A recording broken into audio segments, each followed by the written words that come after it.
శ్రీ గురుభ్యో నమః. శ్రీ మహాగణపతే నమః. వారఫలాల కార్యక్రమానికి స్వాగతం. 9 జూన్ నుండి 15వ తారీఖు వరకు చంద్రమాను అనుసరించి గోచార రీత్యా ఈ వారం ఎలా ఉండబోతుందని చూద్దాం.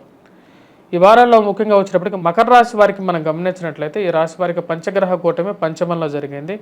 ఇది కొంచెం ప్రతికూలమైనటువంటి ఫలితాలు ఇవ్వగలుగుతుంది. కానీ ఈ రాశి వారికి తృతీయంలో ఉన్నటువంటి ముఖ్యంగా రాహువు, పంచమంలో ఉన్నటువంటి గురువు యోగకారకులుగా ఉన్నారు.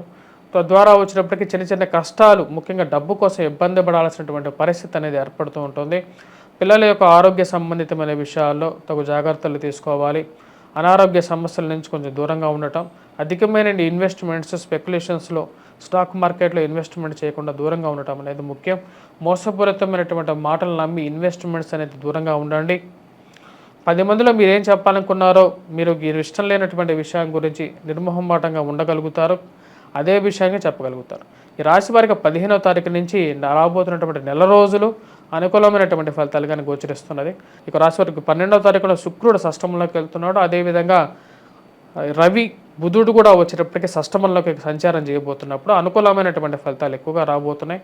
అది ఉద్యోగపరంగా, వ్యాపారపరంగా, ధన సంబంధితమైన విషయాల్లో కూడా అనుకూలంగా ఉంటుంది.